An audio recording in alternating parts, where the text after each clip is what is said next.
Hello everyone, welcome back to our channel English నేర్చుకుందాం. ఈ వీడియోలో మనం శీతాకాలంలో మనం ఉపయోగించే కొన్ని సెంటెన్సెస్ను ఇంగ్లీష్లో సులభంగా నేర్చుకుందాం. చలికాలం వస్తుందంటే మనలో చాలామంది ఇష్టపడతారు కదా. చలికాలం సమీపిస్తోంది అని ఇంగ్లీష్లో ఇలా చెప్పాలి: winter is approaching. Winter is approaching. అలాగే చలికాలం ఆరంభమైంది, దీన్ని ఇంగ్లీష్లో winter has set in. Winter has set in అంటాం. శీతాకాలంలో ఒక్కోసారి చలి చాలా ఎక్కువగా ఉంటుంది కదా, దాన్ని ఇంగ్లీష్లో బైటింగ్ కోల్డ్ అంటాం.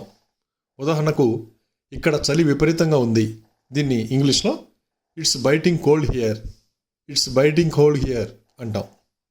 అలాగే బయట చలిగాలి వీస్తుంది, దీన్ని ఇంగ్లీష్లో the cold wind is blowing out side. The cold wind is blowing out side అంటాం.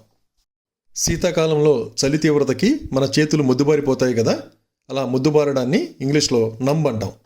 ఉదాహరణకు, చలికి నా చేతులు ముద్దుబారిపోయాయి, దీన్ని ఇంగ్లీష్లో my hands have gone numb due to the cold. My hands have gone numb due to the cold అంటాం. శీతాకాలంలో చలికి పెదవులు పగిలిపోతాయి కదా, ఉదాహరణకు, చలికి నా పెదవులు పగిలిపోయాయి, దీన్ని ఇంగ్లీష్లో my lips are chapped due to the cold. My lips are chapped due to the cold అంటాం. చలికి పెదవులు పగిలితే లిప్ బామ్ రాస్తాం కదా, ఉదాహరణకు, నేను పగిలిన పెదవులపై లిప్ బామ్ రాస్తాను, దీన్ని ఇంగ్లీష్లో I apply lip balm on my chopped lips. I apply lip balm on my chopped lips అంటాం. శీతాకాలంలో మంచు కురుస్తూ ఉంటుంది కదా, అలాంటప్పుడు ఇక్కడ మంచు కురుస్తుంది అని ఇంగ్లీష్లో ఇలా చెప్పాలి: it is snowing here. It is snowing here.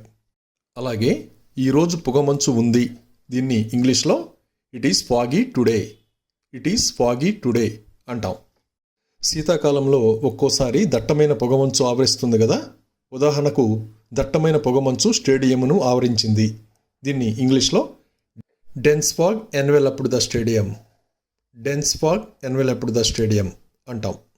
శీతాకాలంలో దట్టమైన పొగమంచు కమ్మినప్పుడు మనకు చూడడానికి ఏమీ కనిపించదు కదా, ఉదాహరణకు, దట్టమైన పొగమంచు కారణంగా రహదారిని చూడడం కష్టంగా మారింది, దీన్ని ఇంగ్లీష్లో it was difficult to see the road due to heavy fog. It was difficult to see the road due to heavy fog అంటాం.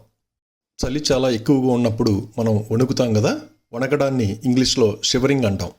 ఉదాహరణకు, అతడు చలికి వణుకుతున్నాడు, దీన్ని ఇంగ్లీష్లో he is shivering due to the cold. He is shivering due to the cold అంటాం. శీతాకాలంలో మన ఇంట్లో నుండి ఎవరన్నా బయటికి వెళ్తుంటే బయటికి వెళ్లే ముందు స్వెటర్ వేసుకో అని చెప్తాం కదా, దాన్ని ఇంగ్లీష్లో ఇలా చెప్పాలి: put on a sweater before going out. Put on a sweater before going out. ఈ స్వెటర్ చలిని ఆపడం లేదు, దీన్ని ఇంగ్లీష్లో this sweater is not covering the cold. This sweater is not covering the cold అంటాం. శీతాకాలం చలిగా ఉన్నప్పుడు మనం ఎండలో చలి కాచుకుంటాం కదా, ఇలా చలి కాచుకోవడాన్ని ఇంగ్లీష్లో బాస్క్ అంటాం. ఉదాహరణకు, ఎండలో చలి కాచుకుందాం, దీన్ని ఇంగ్లీష్లో let's bask in the sun. Let's bask in the sun అంటాం. శీతాకాలంలో చలికి చర్మం పొడిబారుతుంది కదా, ఉదాహరణకు, చలికాలంలో నా చర్మం పొడిబారుతోంది, దీన్ని ఇంగ్లీష్లో my skin gets dry in winter. My skin gets dry in winter అంటాం. శీతాకాలంలో చలికి చాలామందికి గొంతు నొప్పి వస్తుంది కదా, ఉదాహరణకు, చలికాలంలో నాకు గొంతు నొప్పి వచ్చింది, దీన్ని ఇంగ్లీష్లో I developed a sore throat during winter. I developed a sore throat during winter అంటాం. అలాగే అతనికి చలికి దగ్గు తుమ్ములు వస్తున్నాయి, దీన్ని ఇంగ్లీష్లో he is coughing and sneezing due to the cold. He is coughing and sneezing due to the cold అంటాం. చల్లని వాతావరణంలో వేడి నీరు త్రాగు, దీన్ని ఇంగ్లీష్లో drink warm water in cold weather. Drink warm water in cold weather అంటాం. శీతాకాలంలో చలికి మనకి త్వరగా నిద్ర లేవాలనిపించదు కదా, ఉదాహరణకు, చలికాలంలో నాకు త్వరగా లేవాలనిపించదు, దీన్ని ఇంగ్లీష్లో I don't feel like getting up early during winter. I don't feel like getting up early during winter అంటాం. శీతాకాలంలో చలి తీవ్రతకి చాలామందికి మడమలు పగులుతాయి కదా, ఉదాహరణకు, చలికి నా మడమలు పగులుతున్నాయి, దీన్ని ఇంగ్లీష్లో my heels are cracking due to the cold.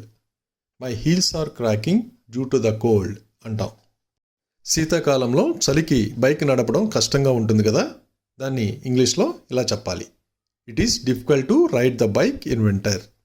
It is difficult to ride the bike in winter.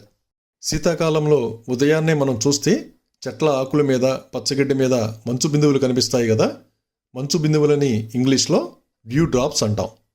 ఉదాహరణకు ఆకులపై మంచు బిందువులు ఉన్నాయి. దీన్ని ఇంగ్లీష్లో there are dew drops on the leaves. There are dew drops on the leaves అంటాం. శీతాకాలంలో ఒక్కోసారి దట్టమైన పొగమంచు వలన విమానాలు కూడా ఆలస్యం అవుతూ ఉంటాయి కదా. ఉదాహరణకు దట్టమైన పొగమంచు వల్ల మా విమానం ఆలస్యమైంది. దీన్ని ఇంగ్లీష్లో our flight was delayed due to thick fog. Our flight was delayed due to thick fog అంటాం. శీతాకాలంలో త్వరగా చీకటి పడుతుంది కదా, దాన్ని ఇంగ్లీష్లో ఇలా చెప్పాలి. It gets dark early during winter. It gets dark early during winter. అలాగే చలికాలం వెళ్ళిపోతుంది అని ఇంగ్లీష్లో ఇలా చెప్పాలి. Winter is fading away. Winter is fading away. Thank you for watching this video. మీ అభిప్రాయాలను కామెంట్స్ ద్వారా తెలియజేయండి. మరిన్ని వీడియోల కోసం ఈ వీడియోని లైక్ చేయండి, షేర్ చేయండి మరియు సబ్స్క్రైబ్ చేయండి. Thank you.